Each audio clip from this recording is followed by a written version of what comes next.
Nasa Diyos ang awa, nasa tao ang gawa. Hindi naman po pwedeng ipadepende na lang natin lahat sa Diyos. At hindi naman din po pwede, mas lalong hindi dapat, na idepende natin sa kung ano-anong mga bagay ang ating buhay. Hindi ka aasenso kung hindi ka magbabanat ng buto. Lalo pat sinasabi niya sa atin sa Jeremiah 29:11, "For I know the plans I have for you. Plans to prosper you and not to harm you. Plans to give you hope and a future." Kaya panghawakan natin ito. Nevertheless, dapat may kooperasyon din tayo. Alam po ninyo, wala naman tayong ibang dapat gawin kundi sumunod lang sa Diyos. Kapag tayo sumunod sa Diyos, we will be blessed more than we can ever imagine. Mapalad ang taong sumusunod sa Diyos. Sapagkat ano ba ang biyaya para sa atin? Aminin mo ang biyaya para sa iyo, yung mga magagandang mangyayari sa buhay natin.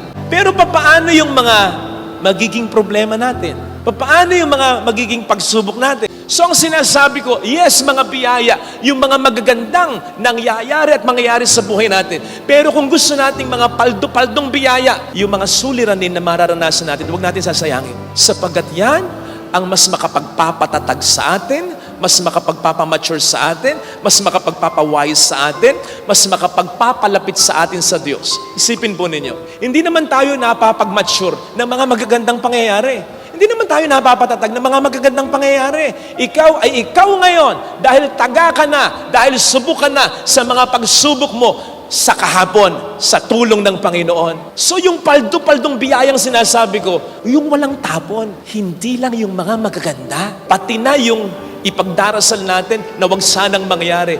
Pero kung mangyari man, kung i-allow man ng Panginoon, anumang problema yan, maniwala ka, kakayanin mo. Kasi hindi niya i-allow kung hindi mo kakayanin. At kung hindi, magkakaroon ng mabuting bunga sa atin.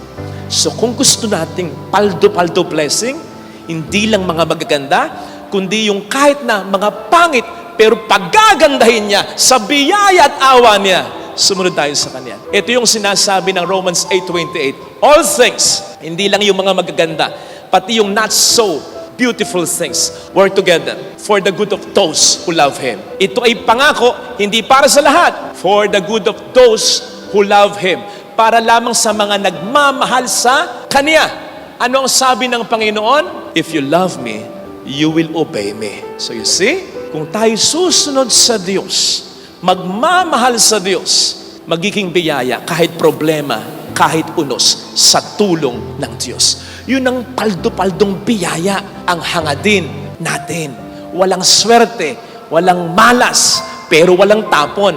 Lahat magiging biyaya sa tulong ng Panginoon. Kasi wag nating ikondisyon, Lord, walang problema. Hindi mangyayari yun. Okay? Lord, ano man po ang maging problema, alam ko nandyan ka. Kakayanin ko sa tulong mo.